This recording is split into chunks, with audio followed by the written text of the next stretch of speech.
I akuzuari Orges Zhugulli është I pranishëm. Mbrojtësi I tij avokati Naim Rëdari është I pranishëm. Të akuzuarin Orges Zhugulli I ka shpallur fajtor për veprën penale vrasje nga linja 172 të KBK-s, të cilit edhe I ka shqiptuar një dënim me burgim për gjatë 20 vite. Të akuzuarit I ka vazhduar masën e paragungimit e I të çështërisë të gjykimit, ku edhe shumë se dënimin e shqiptuar, duke llogaritur paragungimin nga data 15/9/2022 tutje.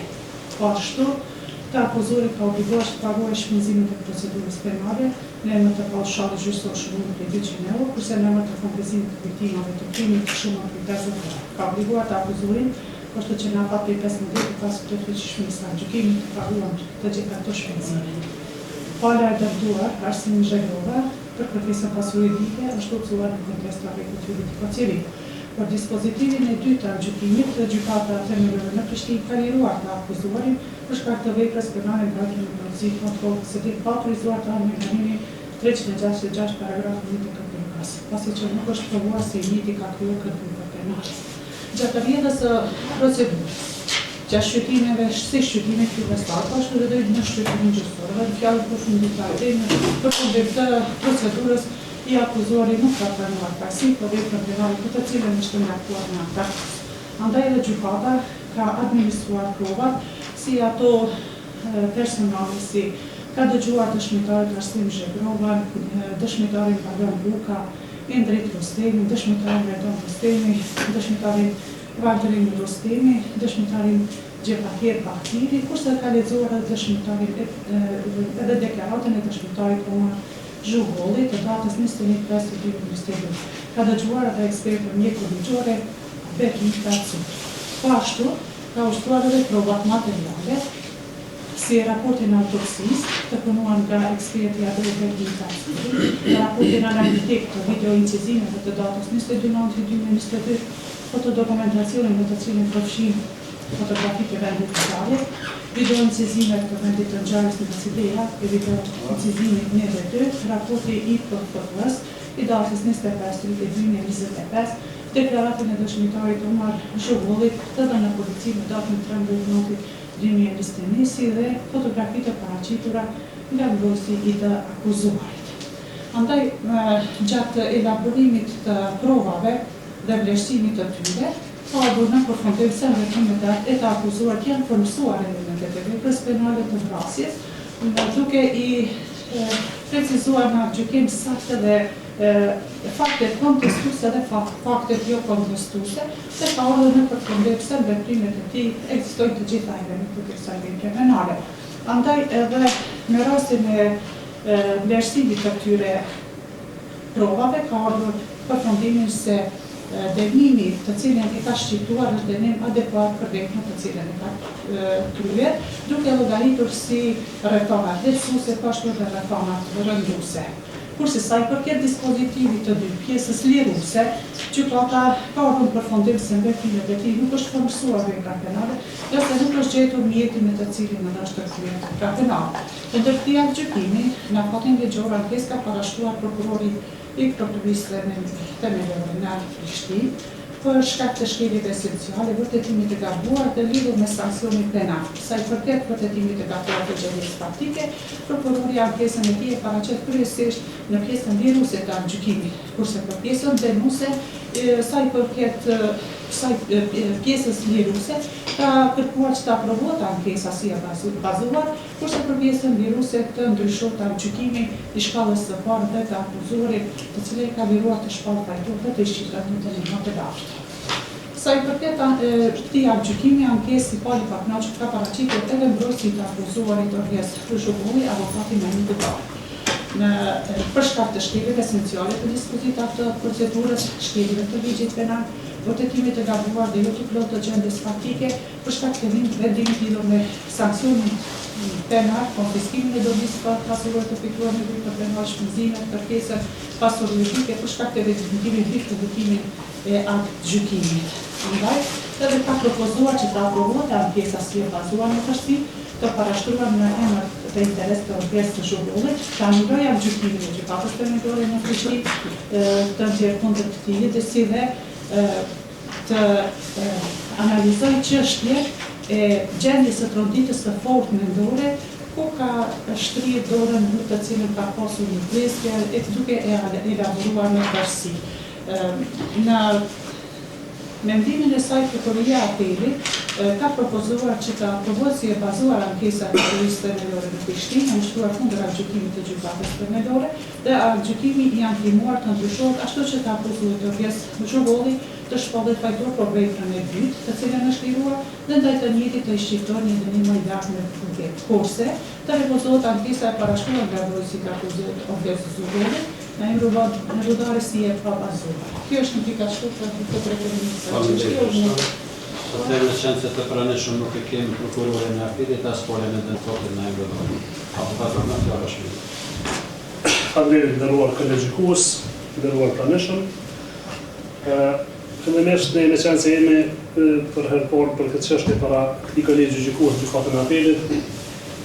Ne falenderojmë familjen Regrova, të cilët pas vendosjes së gjykatës kanë lidhur një marrëveshje pajtimi me familjen Zhugolli, përmes së cilës marrëveshje janë dakorduar që respektivisht familja Zhegrova pranon kërkimfaljen e sinqert nga familja Zhegrova, dhe që në të ardhmen mos të kenë asnjë gatëresë lidhur me këtë që ka ndodhur, dhe sa për eventualisht ilustrim ndërgoj gjykatës një kopje të kësaj marrëveshje. Ne në emrin tim dhe familjes Zhugolli gjithnjë edhe njëherë shprehim kushtimet sinqerta familjes Zhegrova, siç e kemi shprehur në vazhdimsi edhe dhimbjen që ndjejmë për jetën e humbjes së një njeriu. Sa i përket çështjes së gjykimit, ne qëndrojmë tërësi pranë ankesës kemi përpiluar me shkrim, dhe shkurtimisht e themi para jush se gjykata shkallës së parë ka nxjerrë një gjykim i cili nuk mund të jetë i qëndrueshëm juridikisht, me qenë se nuk ka trajtuar në tërësi dhe me saktësi këtë çështje se çfarë ka ndodhur. Edhe pse ka bërë shumë paqartësi, nuk ka ndashur që të vërtetoj. Pra, është më se vërtet se me datën 12/9/2022 ka ndodhur një mosmarrëveshje e qastit. Pra, në distancën 700 metra rrugë, janë takuar rastësisht Orges Zhugolli me të ndjerin, e që ndjeri ishte me 4 shokët e tij, pa u njohur asnjëherë më parë në rrugë.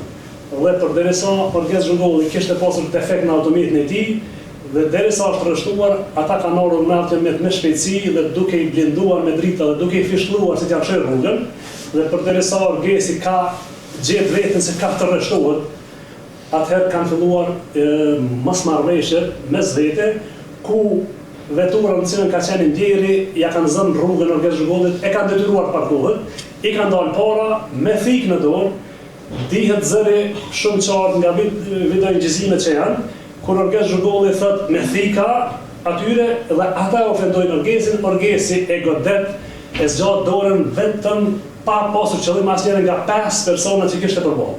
Dhe e godet të ndjerin një herë, por çka shtypetrisht kjo ndjeri shkon fatbarësisht vetë në këmbët e tij në spital, i nënshtrohet kontrollës së parë mjekësore, transferohet në QKK në Prishtinë, por nuk është bërë qartë se çfarë ka ndodhur gjatë natës kur është operuar ndjeri. Pra, raporti i autopsisë ka konstatuar se tek ndjeri është gjetur një prerje në pjesën e jashtme dhe 2 prerje në zemër. Në zemër ka pasur 2 plagë, njërin të qepur dhe tjetrën pa qepur. Ne kemi parashtruar pyetje ekspertes e cila ka bërë obduksionin se si ka ardhur mundësia që një të ketë 2 plagë në zemër. Ajo ka supozuar se thika ka mund të jetë e madhe dhe të depërtoj tepërtej zemrës. Atëherë kemi parashtruar pyetje se një plagë e hapur në zemër, e pa qepur, a është e rrezikshme? Ajo ka deklaruar se është e rrezikshme një plagë e hapur në zemër se del gjatë në vazhdimsi. Kemi pyetur cila plagë ka qenë dekepruese, ka thënë nuk mund të japë shërbime se cila ka qenë. Dhe ekspertja që ka bërë obduksionin e të ndjerit nuk ka qenë në gjendje të di se sa herë brenda natës është operuar ndjeri. Ne kemi kërkuar, kemi propozuar që të plotësohet raporti i obduksionit dhe të dihet se çfarë ka ndodhur prej momentit të parë që ndjeri është nënshtruar kontrollit mjekësor, e deri në momentin e fundit na është refuzuar si propozim dhe nuk ka dashur fare të vërtetojë të di me saktësi a ka pasur trajtim pa ndërgjegjshëm mjekësor, a ka pasur qëllim, a është prerë gjatë operimit i ndjeri në plagën e dytë dhe cili ka qenë shkaktari përfundimtar i vdekjes. Pavarësisht kësaj, ne kemi propozuar që të nxirret një raport mbi gjendjen shëndetësore dhe mendore të orgazhit zhurgollit ditën kritike. Forenzika psikiatrike ka nxjerrë një ekspertizë, por na është refuzuar propozimi që të ndëgjojmë ekspertët se me çfarë provash, me çfarë baze kanë ardhur deri në konstatimin përfunditor.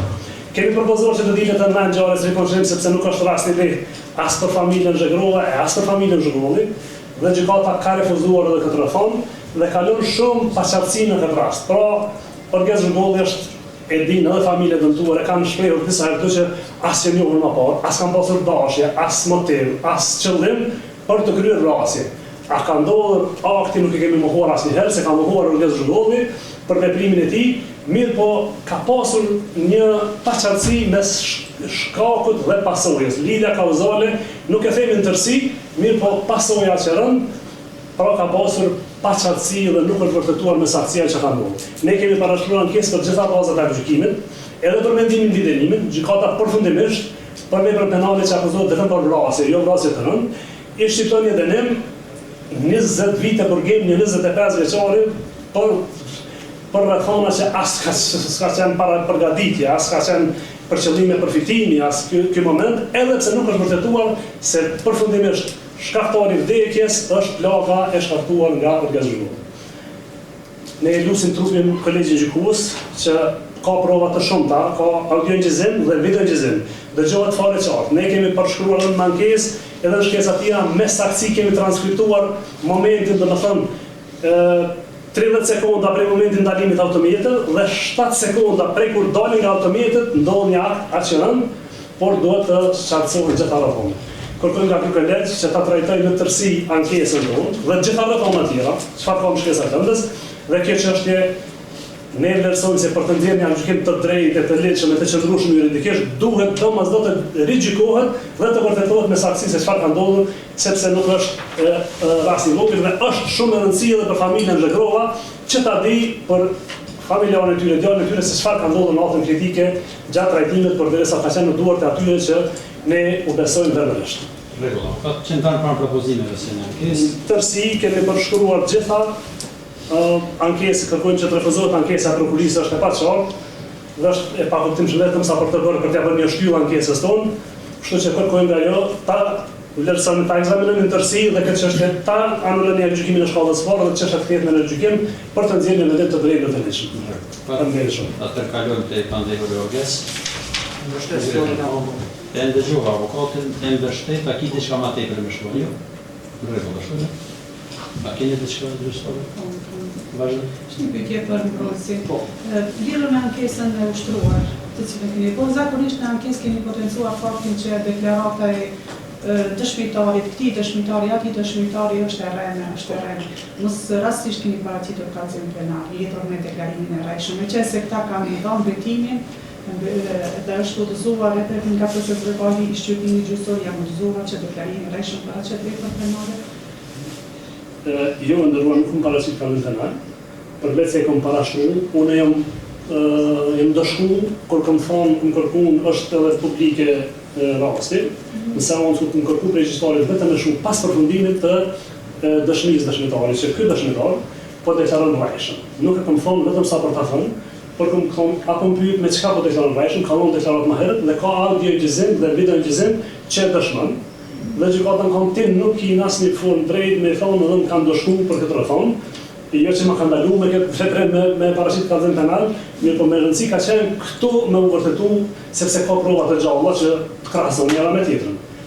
Do të thonë dëshmitari i lexohen drejtat, detyrimet dhe në gjykim dëshmitari vjen edhe pyetet pas cili deklarim do të qëndrosh. Pranë këtij sot apo pranë atij prokurori apo në polici. Dhe dëshmitari tani po zgjedh në gjykim pranë këtij sot. Edhe kështu ka ndodhur, për këtë arsye ne kemi thënë edhe është deklarata e dëshmitarit që ka qenë së bashku me orgesën vllahut të tij, që është 100% përputhje me video-ngjizimin. Domethënë ne kemi një mbretëresh prova audio dhe video-ngjizimi se janë ndarë ato, që kuptohet sa ka ndodhur. Na interesoj neve si kolegj. Mjafton. Diçka më shumë. Jo, no. Mirë, atëherë me shans se s'ka të shkatërshoj diçka lidhur me këtë çështje,